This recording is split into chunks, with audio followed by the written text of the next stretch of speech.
presentación del libro cualquiera. Es algo especial para mí, por lo menos, y me da la sensación de que para muchos de ustedes también. Aunque hoy, por suerte, hay más gente que otros años. Digo por suerte porque quiero decir que mi amiga sigue produciendo cosas que nos tocan el alma a todas. A mí me pone muy contenta y se lo agradezco que me siga eligiendo para leer esto. A mí me gusta leerles la dedicatoria de los libros de Patricia. Al amor que hace mis días dichosos, a mis primas que trajeron risas frescas a nuestra biografía.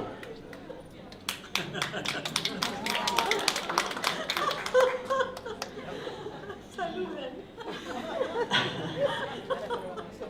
Esta va a ser un poco más grande que tus primas. A mis amigas y amigos que me encienden soles en la noche.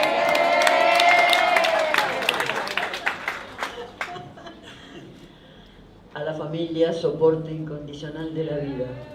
¡Bravo, bravo! A mis pacientes, porque fabricamos juntos la alquimia del cambio. Al encuentro de la verdad que siempre cura. A las heridas del pasado que me permitieron transformarme en la persona que soy.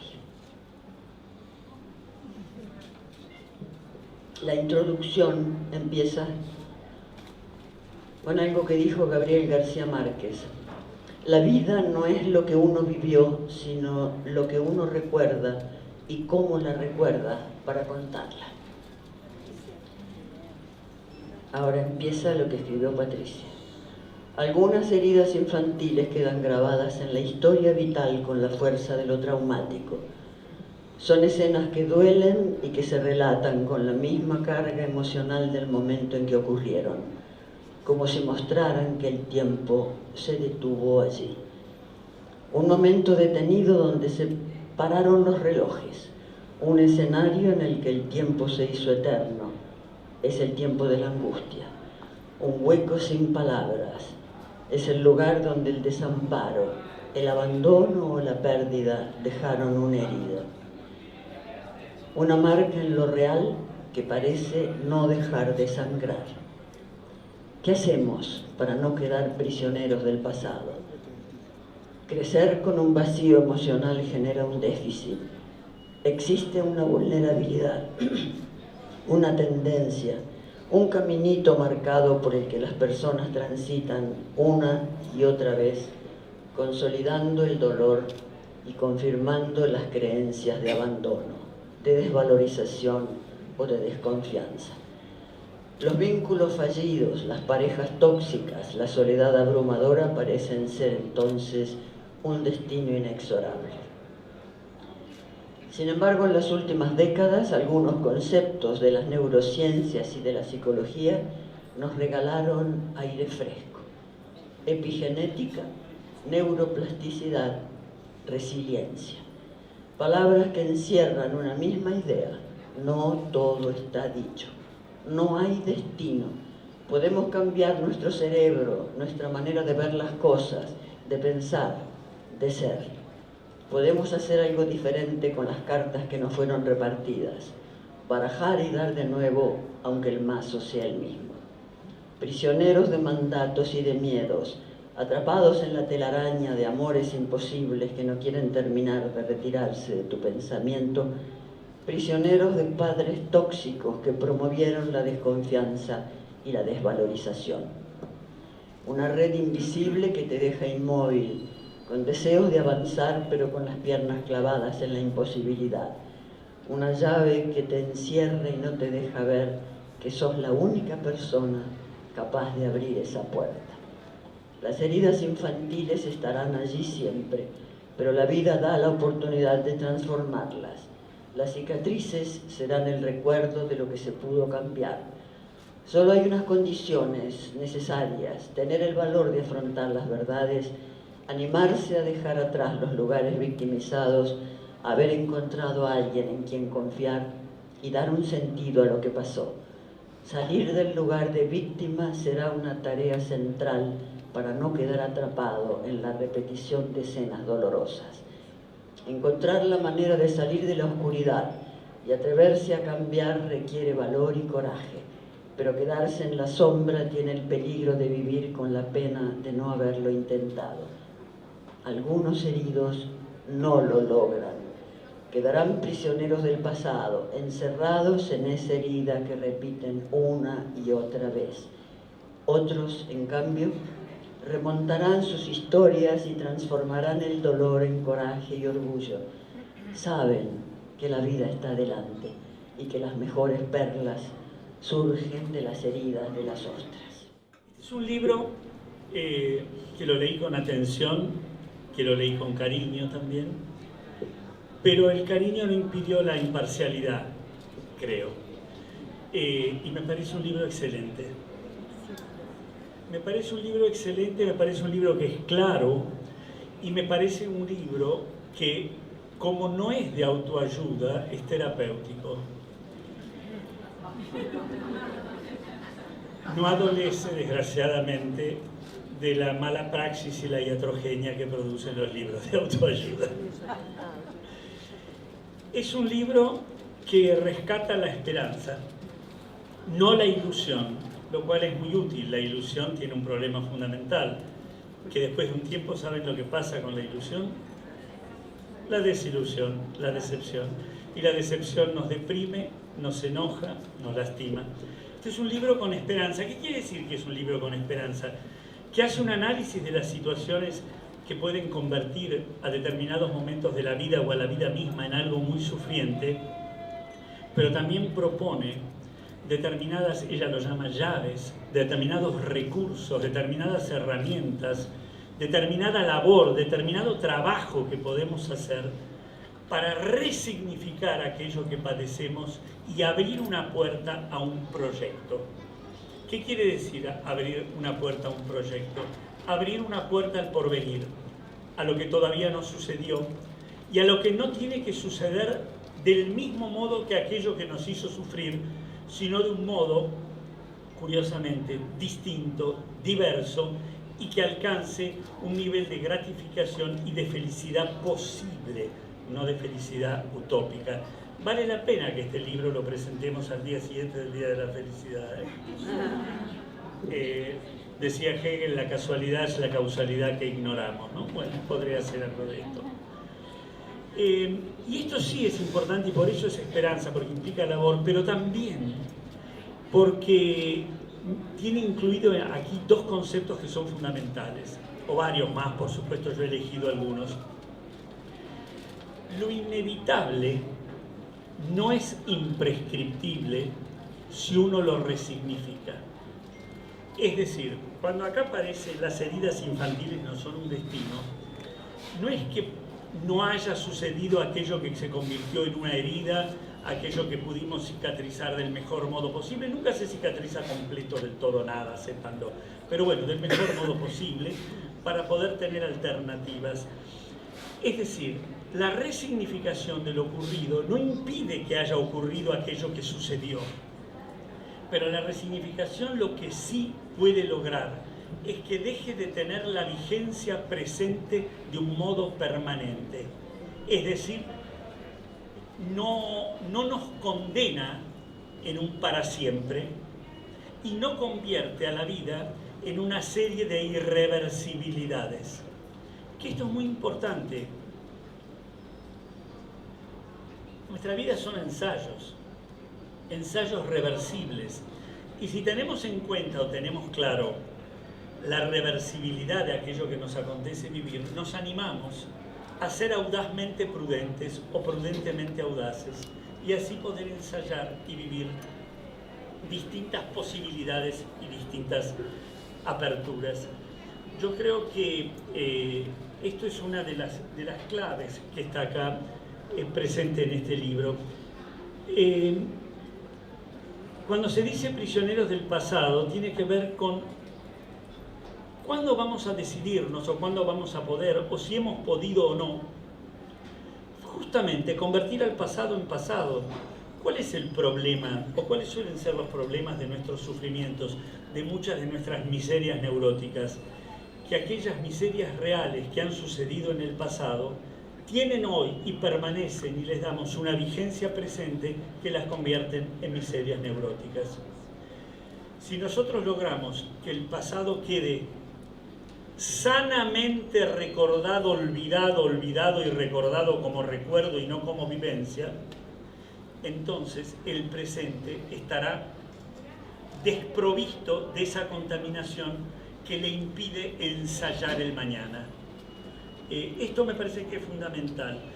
Lo traumático, lo sufriente, el trauma, aquello que no podemos atajar y elaborar, aquello que por su dimensión y su cualidad supera nuestra posibilidad de enlazarlo de un modo que nos permita seguir transitando la vida de un modo lo más sano posible.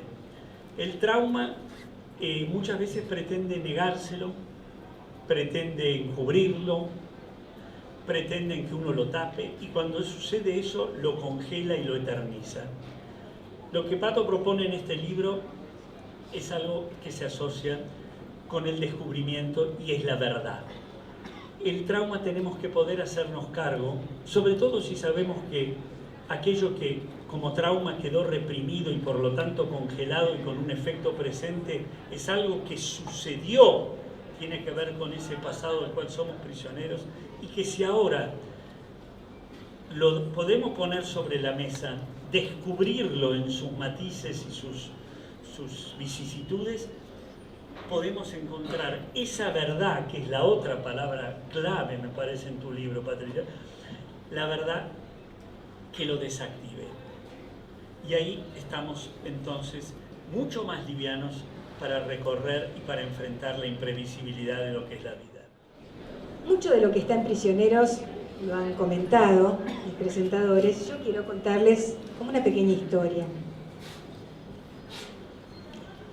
Una vieja foto te cuenta una historia. No querés recordarla. No querés volver a pasar por ahí en tu cabeza. Das vuelta el portarretrato para no verla y tratás de olvidar y seguir. Pero la foto no se borra. Está impresa en tu piel como una marca de agua. Y parece que no se va a ir jamás. Un amor del pasado que no podés olvidar. Un abandono. Un trauma infantil. Una herida humillante. Un abuso. Un dolor punzante que quema y que no se va. Y la pregunta es, ¿hasta cuándo vamos a dejar que el pasado nos atormente? ¿Cuánto poder le vamos a dar en nuestras vidas? Y esta, que es la propuesta finalmente de este libro, ¿cómo vamos a reescribir la historia de nuestra vida para que no sea, esto que decíamos recién, una eterna repetición del trauma? Sabemos que recordar es la mejor manera de no repetir. No vamos a cambiar lo que pasó, es verdad, la herida va a estar ahí, pero lo que sí podemos cambiar es la manera en que nos contamos lo que pasó. Ustedes se fijan que nosotros no contamos nuestra historia de la misma manera a los 20 que a los 50. No se la contamos de la misma manera a un terapeuta que a un amor, que a un amigo. Damos distintas versiones de nuestra historia. Damos distintas versiones que son todas reales, no estamos mintiendo. Es la manera, como dicen por ahí, en que editamos nuestra biografía. Y esto va cambiando, y de acuerdo a cómo nos contemos esa historia, es lo que va a ir ocurriendo en nuestras vidas. Porque si me la cuento desde un lugar de víctima, las consecuencias van a ser determinadas. Si me las cuento desde otro lugar, seguramente no. Entonces, Prisioneros del pasado es una invitación. A mí me gusta decir que es una invitación a verle la cara a los fantasmas. Yo digo que con los fantasmas hay que sentarse a tomar un café. Hay un día que hay que decir, bueno, basta, ya. Quédate ahí, decime qué es lo que tenés para decirme después de tantos años. A enfrentar los miedos, a no dejar que se adueñen de nuestras vidas. Es ir hacia atrás, pero para dar un salto hacia adelante. Es salir en busca de los momentos más aciagos o más tristes que nos atormentan en las sombras y de las voces o de los murmullos que nos hablan en la oscuridad. Pero darse una vuelta por el pasado no es ir a regodearnos en el dolor, no es ir a pasar por la herida una vez y otra vez y otra vez para voy a llorar un ratito y vuelvo. No se trata de eso. Se trata de entender, de comprender por qué pasó y lo más importante, de ver qué vamos a hacer con lo que pasó. Porque en realidad el por qué pasó a veces no lo vamos a saber, a veces puede quedar en el misterio, tal vez nunca sepamos por qué pasó algo. ¿Y qué vamos a hacer? ¿Trabajo de detectives? Ya está, eso no lo sabemos. Pero lo que sí podemos hacer es tratar de comprender y ver qué vamos a hacer con esa herida. Porque tal vez las razones o queden en el misterio o puedan ser tan injustas que no las podamos procesar. Entonces, ¿qué vamos a hacer? Vamos a armar hipótesis, ahí donde había pedacitos de vida deshilachada, recuerdos dispersos, vamos a armar una trama, vamos a armar una historia, vamos a construir hipótesis, alentar relatos, hacer teorías. Porque por ahí escuchamos muchas veces que lo único que tenemos es el presente, pero el pasado nos da forma, el pasado nos construye. ¿Quiénes seríamos nosotros sin la memoria de nuestra vida? Entonces la pregunta es, ¿ese pasado nos condena irremediablemente? ¿Nos determina? El pasado puede atraparte hasta no dejarte respirar, pero también puede ser una historia, un relato, un cuento que nos contamos de 1000 maneras diferentes. En este nuevo libro yo indago sobre el olvido. ¿Qué olvidamos? ¿De qué manera? La memoria, las heridas infantiles. Me doy una vueltita por las neurociencias. Ustedes saben que me gusta el tema de las neurociencias y estoy en eso hace muchos años. Así que también me doy una vuelta por ahí para tratar de entender por qué algunas personas se quedan atrapadas en el dolor y no pueden salir, no pueden procesar su herida, y otras en cambio lo atraviesan y lo transforman. ¿En qué telarañas nos quedamos atrapados? ¿De qué podemos quedarnos prisioneros? Podemos quedarnos prisioneros de un amor idealizado, seguro. De amores que se terminaron y que solo quedan en una foto que está retocada por la ilusión. Relaciones en las que la palabra fin cuesta. Me gusta pensar, como dice Bauman, que son finales líquidos, ¿no? Finales que no terminan, que recomienzan una y otra vez y no permiten elaborar un duelo. Cuesta pensar, ya está, se terminó. Cerremos este libro, por lo menos este capítulo. Entonces parece que la vida fuera una especie de remake permanente, con segundas partes, con secuelas, o con tramas ya gastadas. Relaciones que se alimentan de ilusiones. ¿Qué ilusiones? Un like, un corazoncito en Instagram, una foto nueva en el WhatsApp.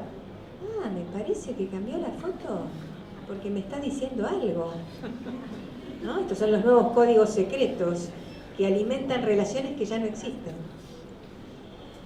Prisioneros de los miedos que no nos dejan avanzar y nos torturan en nuestra cabeza diciendo no vas a poder. Prisioneros de padres manipuladores que te grabaron a fuego frases aterradoras en la frente.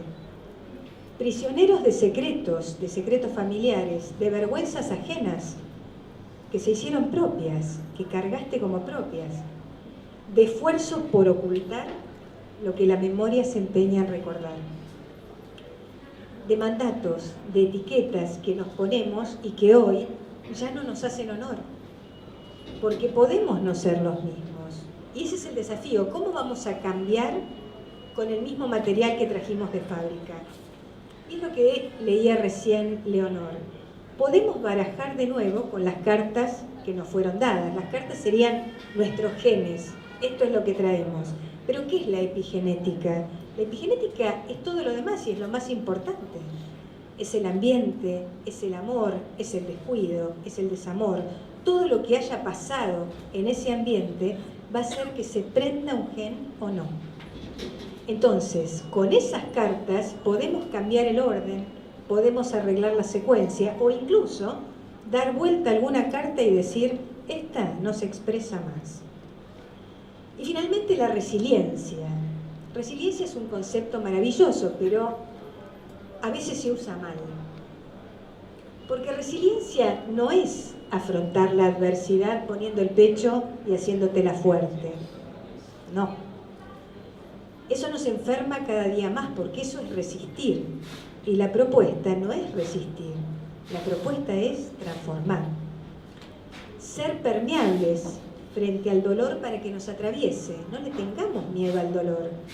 Es mucho más peligroso cuando lo tenemos enfrente y no le dejamos entrar. Entonces, en lugar de tenerlo enfrente y pelearnos con él, lo invitamos a pasar, le hablamos, lo entendemos y si es necesario lo lloramos. Y empezar a apoyarse en otros en quienes confiar. Porque hay algo que es muy importante, no vamos a poder reparar las heridas solos. No vamos a poder si no le damos un sentido. Hoy te levantaste y fuiste a cambiar la vieja foto. Pusiste otra en la que estás sonriendo. Empezaste a pensar que aquella otra ya no te representaba. Y no es que pienses ahora que tuviste una infancia feliz, no. Pero ahora sabes que ese pasado no te condena, que no es una tragedia inescapable o un designio fatal de los dioses. Es una historia, como dijimos, y que te la podés contar de muchas maneras. Hoy te la contás distinta. Ya no sos una víctima, tomaste el control sobre tu vida. Así que andá, buscá las fotos más lindas del pasado, las del momento en que te enamoraste, las del primer día de clases, las de ese viaje en el que descubriste el mundo. Buscá esos instantes y tráete hasta acá, así, de la mano de los que te quieren y alejándote poco a poco de las sombras. Están todos invitados. Buscá lápiz y papel. Busca una mano tendida, busca un sentido, busca un proyecto y ahora sí, vamos a escribir la vida.